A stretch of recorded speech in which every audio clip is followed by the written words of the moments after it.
नमस्कार and welcome to curiously education. मैं हूं Prashant Mawani. I hope you reading good. दोस्तों, एक बहुत ही दुखद खबर आ रही है कि नॉर्ड स्ट्रीम 1 और 2 जो हैं इसमें गैस लीक्स हुए हैं। अब दुखद इसलिए हैं क्योंकि इकोनॉमिकली इसकी इम्पैक्ट जो है वो पूरी दुनिया पर एक बहुत ही नेगेटिव इम्पैक्ट होने वाली है। आप सोच रहे होंगे कि यहाँ पर गैस लीक हुआ है तो इसकी एनवायरमेंटल इम्पैक्ट क्या होगी। उतनी ज़्यादा नहीं, आई वुड से मिनिमल। लेकिन इकोनॉमिकल इम्पैक्ट जो है इसकी इम्पैक्ट हम सब को प्रभावित करेगी। भारत को प्रभावित करेगी, यूरोप को करेगी, पूरी दुनिया को करेगी। कुछ ऐसे देश होंगे जिनका फ़ायदा होगा, लेकिन ज़्यादातर देश जो हैं उनका नुकसान ही होने वाला है। तो नॉर्ड स्ट्रीम 1 और नॉर्ड स्ट्रीम 2 के मैप को पहले देख लेते हैं। तो as you can see here, ये रहा रशिया। तो यहाँ से जो डॉटेड लाइन निकल रही है दैट इज़ नॉर्ड स्ट्रीम 1, और जो स्ट्रेट लाइन है that is Nord stream 2। I am sure आपको पता है कि रशिया जो है एक बहुत बड़ा गैस सप्लायर है। तो ये जो नॉर्ड स्ट्रीम 1 है उसमें और नॉर्ड स्ट्रीम 2 में जो बेसिक डिफरेंस है वो हम समझ लेते हैं, राइट। नॉर्ड स्ट्रीम 1 जो है इसको जब बनाया गया तो इसमें मल्टीपल देश शामिल हैं। जर्मनी की कंपनी शामिल हैं, रशियन कंपनीज इसमें हैं, रशियन सरकार, जर्मन सरकार, सभी ने कुछ ना कुछ कंट्रीब्यूट करके इस नॉर्ड स्ट्रीम 1 को बनाया। नॉर्ड स्ट्रीम 2 जो हैं वो रशिया ने स्पेसिफिकली जर्मनी के लिए बनाया है कि आपको डायरेक्ट हम गैस सप्लाई करेंगे। ये हम पूरा खर्च जो है इस पाइपलाइन का, सारी चीज़ों का, हमारी कंपनी से इसकी देखभाल करेगी और हम पूरा खर्च जो है उठाएंगे। इट्स लाइक कि आपको होम डिलीवरी गैस की जो है वो मिल जाएगी। तो इसी चीज़ को ध्यान में रखते हुए नॉर्ड स्ट्रीम 2 जो है उसको बनाया गया। लेकिन अब खबर क्या है कि इसमें लीक्स हुए हैं। अब ये लीक्स जो हैं वो जानबूझकर किसी ने किए हैं, रशिया को डैमेज पहुंचाने के लिए किए हैं, वी डोंट नो। लेकिन अगर किसी ने जानबूझकर यहाँ पर इस नॉर्ड स्ट्रीम 1 और 2 में गैस लीक करवाया है तो फिर रशिया जो है ये नॉर्वेजियन पाइपलाइन जो है इसको भी छोड़ेगा नहीं।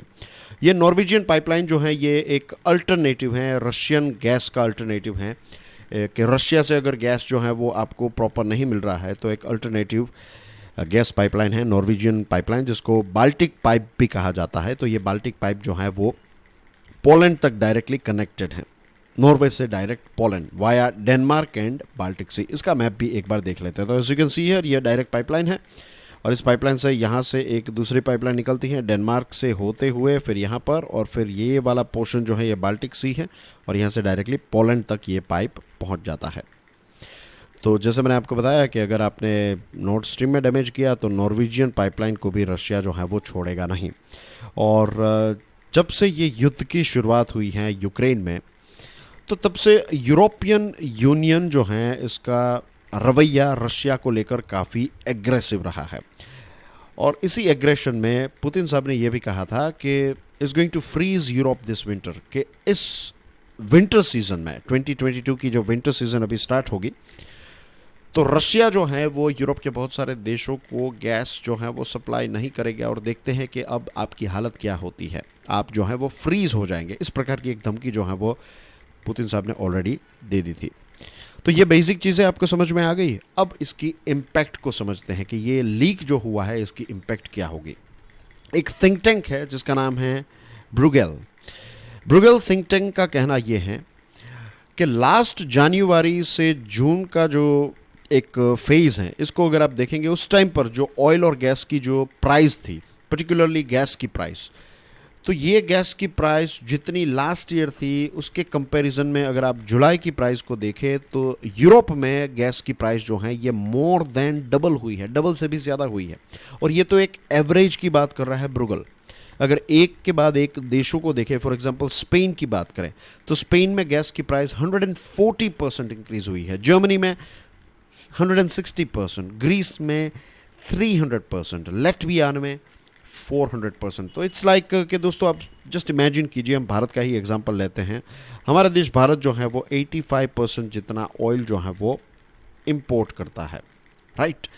अब अगर ऑयल की प्राइस लेट्स से $100 पर बैरल हैं और अगर इतनी प्राइस रहती हैं तो लेट्स इमेजिन के जो पेट्रोल की प्राइस है वो 100 रुपीज़ पर लीटर होगी, अगर $100 पर बैरल हैं तो हमारे देश में प्राइस जो है, ये हाइपोथेटिकल एक इमेजिनरी एग्जांपल दे रहा हूं ताकि आप चीज़ों को समझ जाए।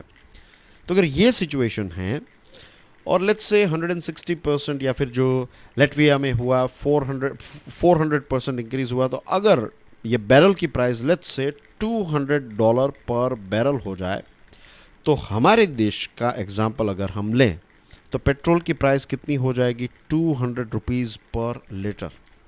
अब आप सोचिए कि इसकी इम्पैक्ट, ओवरऑल इम्पैक्ट क्या आएगी। फूड की प्राइस जो है वो इंक्रीज़ हो जाएगी, राइट। जितना भी रॉ मटेरियल हैं इसकी प्राइस इंक्रीज़ हो जाएगी, क्योंकि ट्रांसपोर्ट की प्राइस जो है वो इंक्रीज़ होगी। ओवरऑल मैं अगर एक शब्द में कहूँ तो जिसको हम कहते हैं मुद्रास्फीति, यानी कि इन्फ्लेशन जो है वो इंक्रीज़ होगा। और इन्फ्लेशन की इम्पैक्ट क्या होगी इसके बारे में हम कुछ स्लाइड्स के बाद बात करेंगे। फिलहाल आप दिमाग में ये पॉइंट रखिए कि जब ऐसी सिचुएशन होती है तो इन्फ्लेशन यानी कि महंगाई जो है वो बढ़ती है। अब नेचुरल गैस यूरोप के लिए क्यों इम्पोर्टेंट है? जब भी मैं यूरोप का नाम लेता हूँ और अगर मैं आपको कहूँ कि इमेजिन कीजिए यूरोप को, तो आपको क्या नज़र आता है? ग्रीन पहाड़, राइट। जब समर का टाइम होता है तो बहुत ही लश ग्रीन पहाड़, और जब विंटर की बात करूँ तो आपको वो बर्फीले पहाड़ जो हमने यश राज की फिल्मों में देखे हैं, स्विट्ज़रलैंड और ऑस्ट्रिया और पोलैंड और जर्मनी, ये सारे देश जो हैं ये बहुत ही कोल्ड कंट्रीज़ हैं, राइट। यहाँ पर जो सर्दियाँ हैं वो बहुत ही कोल्ड होती हैं। तो नेचुरल गैस का इस्तेमाल सिर्फ घरों को गर्म करने के लिए नहीं, सिर्फ रेडिएटर्स या फिर हीटर्स के लिए नहीं। बेसिकली वहाँ पर कैसा है कि हमारे यहाँ पर जैसे हम एयर कंडीशंस का इस्तेमाल करते हैं, वैसे हर घर में, वहाँ पर हर घर के एक एक कमरे के अंदर, इनफैक्ट उनके बाथरूम में भी एक छोटा सा रेडिएटर होता है, एक सेंट्रल हीटिंग सिस्टम होती है। और ये सेंट्रल हीटिंग सिस्टम जो है वो आपके घर को एक पर्टिकुलर टेम्परेचर जो भी आप सेट करना चाहें वैसा सेट कर सकते हैं।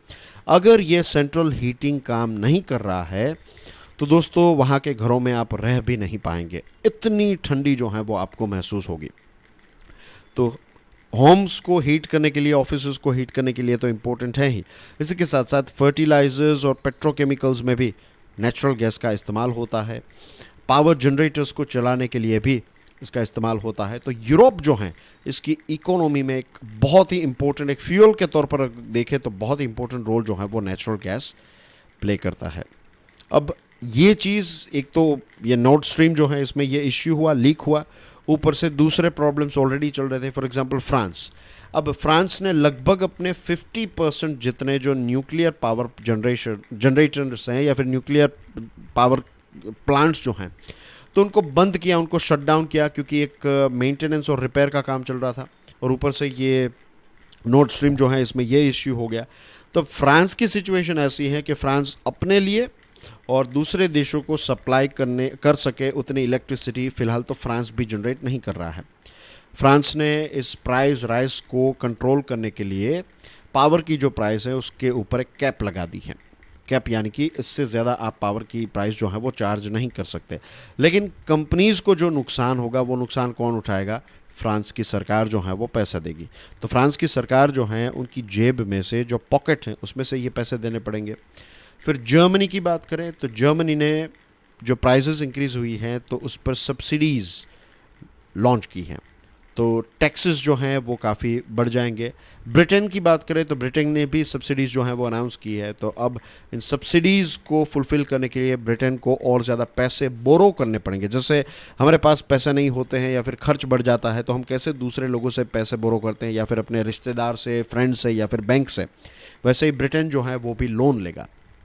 तो बर्डन जो है वो इवेंचुअली सरकार पर ही आने वाला है। और ये सारे देशों पर जब बर्डन बढ़ेगा तो ये सारे देश जो हैं वो खर्च कम करेंगे। अगर टैक्स बढ़ेंगे और दूसरी सारी चीज़ें जो हैं वो इंक्रीज़ होगी तो फिर हमारा जो एक्सपोर्ट हैं इन सारे देशों में, जो चीज़ें भारत एक्सपोर्ट करता है, ये भी कम हो जाएगा। तो इसकी इम्पैक्ट हमारे ऊपर भी होगी।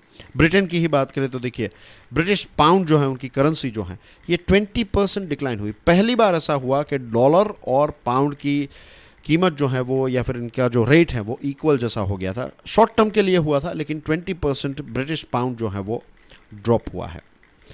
अब ये सिचुएशन में होगा ये कि इन्फ्लेशन बढ़ेगा, जो मैंने आपको बताया ना कि इन्फ्लेशन, अब इन्फ्लेशन को समझ लेते हैं एक बार। इन्फ्लेशन यानी कि इन जनरल चीज़ों की कीमत जो है वो इंक्रीज़ होगी। जब चीज़ों की कीमत इंक्रीज़ होगी, लेट्स से हमारे यहाँ पर मिल्क, वेजिटेबल, फिर ओवरऑल आपका जो ट्रांसपोर्ट है, आप फ्यूल यूज़ करते हैं, राइट, तो ये सारी चीज़ों की प्राइस बेसिकली जब इन्फ्लेशन बढ़ेगा और आपकी सैलरी उतनी की उतनी है, तो होगा ये कि आपके खर्च बढ़ेंगे, आपकी सेविंग जो हैं, जो पैसे आप हर महीने बचाते थे वो पैसे आप कम बचा पाएंगे। तो इसकी वजह से आप पैसे जो हैं वो कम खर्च करेंगे, आपके एक्सपेंस जो हैं वो कम हो जाएंगे, आप फालतू के खर्चे करना बंद कर देंगे। तो ये जो चीज़ें बनाने वाली कंपनीज़ हैं उनके ऑर्डर्स जो हैं वो भी ड्रॉप होंगे। ऑर्डर्स ड्रॉप होंगे तो वो क्या करेंगे, प्रोडक्शन को कम करेंगे। प्रोडक्शन कम यानी कि अब उतने लोगों की ज़रूरत नहीं है, तो जॉब्स जो हैं वो भी ड्रॉप होगी। बहुत सारी कंपनीज जो हैं वो लॉस भी जनरेट करेगी। लॉस जनरेट करेगी कंपनीज, तो फिर ये कंपनीज जो हैं वो अपनी लोन जो है वो टाइम पर सर्विस नहीं कर पाएगी। अगर एनपीए ज़्यादा होंगे, नॉन परफॉर्मिंग एसेट्स ज़्यादा होंगे, तो हमारी जो बैंक्स हैं इनकी हेल्थ जो है वो भी वीक हो जाएगी। बैंक को भी पैसे नहीं मिले हैं, अपने जो पैसे बैंक ने लोन पर दिए थे तो उनको वापस नहीं मिल रहे हैं, तो बैंक का कैपिटल जो है वो भी कम होगा। और इन्फ्लेशन को कंट्रोल करने के लिए आरबीआई और दूसरी बैंक्स क्या करती हैं, इंटरेस्ट रेट जो हैं उसको इंक्रीज़ करती है। ये पॉइंट यहाँ पर मैंने लिखा है, देखिए, interest rate will go up. और इंटरेस्ट रेट जब बढ़ेगा दैट मीन्स कि आपकी जो लोन्स हैं ये और ज़्यादा एक्सपेंसिव हो जाएगी। अब लोन्स एक्सपेंसिव होगी तो, और ऊपर से इतने ऑर्डर्स नहीं आ रहे हैं, तो नया इन्वेस्टमेंट कंपनीज नहीं करेगी। नया इन्वेस्टमेंट यानी कि नई ब्रांचेस नहीं खुलेगी, नई फैक्ट्रीज नहीं लगेगी, तो नई जॉब्स जनरेट नहीं होगी, उतनी बेकारी यानी कि अनएम्प्लॉयमेंट जो है वो ज़्यादा बढ़ेगी। तो ओवरऑल ये कुछ पॉइंट्स अगर आप समझ लें कि इसकी इम्पैक्ट इतनी ज़्यादा होगी कि एक प्रकार का जो विशियस सर्कल है वो स्टार्ट हो जाएगा और इसकी स्पीड जो है वो बढ़ने लगेगी। जब सरकारें जो है वो ज़्यादा पैसे बोरो करेगी और ऊपर से इनकम उतनी ज़्यादा नहीं है, तो हायर कॉस्ट हो जाएगा बोरोइंग का। लोन भी जो है, जितना रिस्क ज़्यादा उतनी लोन का रेट भी ज़्यादा होगा, तो कॉस्ट ऑफ बोरोइंग जो है वो भी ज़्यादा होगी। और वर्ल्ड बैंक ने तो ये फोरकास्ट किया है कि ग्लोबल रिसेशन होगा 2023 में। तो जो सैंक्शंस लगाकर रशिया को रोकने की बात है, ये सैंक्शंस की इम्पैक्ट जो है ये यूरोप के देशों पर ज़्यादा हो रही है। रशिया को इसकी इम्पैक्ट जो है हो रही है लेकिन उतनी ज़्यादा नहीं।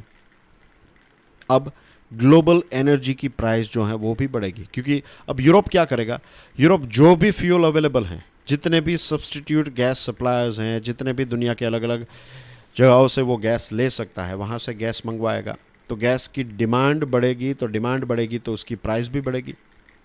तो ग्लोबल एनर्जी प्राइस जो है वो भी ज़्यादा होगी। और कुछ ऐसे देश, फॉर एग्ज़ाम्पल रशिया की बात करें, ईरान जो हैं जिन पर सैंक्शंस लगे हुए हैं, उनको भी बेनिफिट होगा। वो क्या करेंगे, ये जो सैंक्शंस उनके ऊपर लगे हैं तो उनको सरकमवेंट करेंगे। सरकमवेंट यानी कि एक प्रकार से आप समझ लीजिए कि इनको बाईपास करके ये किसी ना किसी तरीके से अपना ऑयल एंड गैस जो हैं वो मार्केट में पहुंचा देंगे।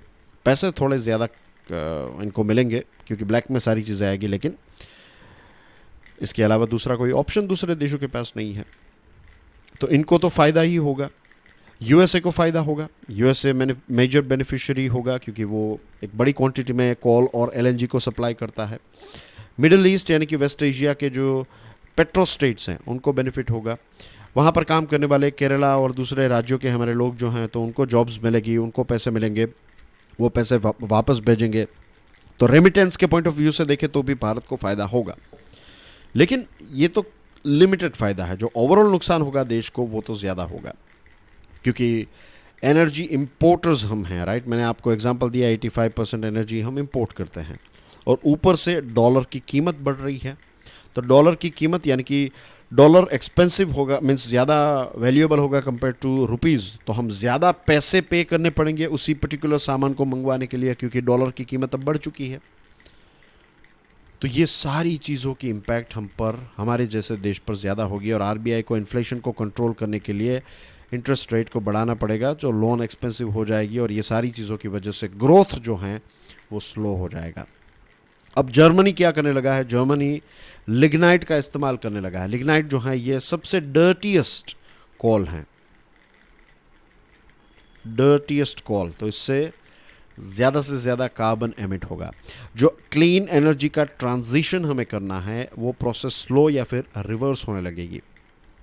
तो जो क्लाइमेट चेंज को फाइट करने का जो हमारे पास एक छोटा सा विंडो है, तो इस पर भी इम्पैक्ट आएगी। हमारी जो क्लाइमेट चेंज को फाइट करने की जो स्पीड है, ग्रीन एनर्जी की तरफ आगे बढ़ने का जो सपना है, वो थोड़ी स्लो डाउन हो जाएगी। ये स्पीड ब्रेकर्स के तौर पर काम करेंगे। तो यू कैन इमेजिन दोस्तों कि शुरुआत हुई कहाँ से, हमने शुरुआत की नॉर्ड स्ट्रीम 1 और 2 में गैस लीक हुआ है। लेकिन जब हम इस ऐसे टॉपिक्स की गहराई में जाते हैं, जब इस ऐसे टॉपिक्स को हम इन डेप्थ इसका एनालिसिस करते हैं, तब पता चलता है कि ये सिर्फ गैस लीक से लिमिटेड नहीं है, इनकी इम्पैक्ट जो है वो तो बहुत ज़्यादा होगी। तो आई होप आज की इस डिस्कशन से आपको ये एक इसका डीप जो एक एनालिसिस है वो समझ में आ गया होगा। वीडियो पसंद आया हो तो share it with other students as well. Share के साथ साथ वीडियो को लाइक भी कर देना and do consider subscribing curiously education. This is Prashant Mamani signing off. I will see you soon with some more interesting videos. Till then, enjoy your studies. God bless you all. Jai Hind.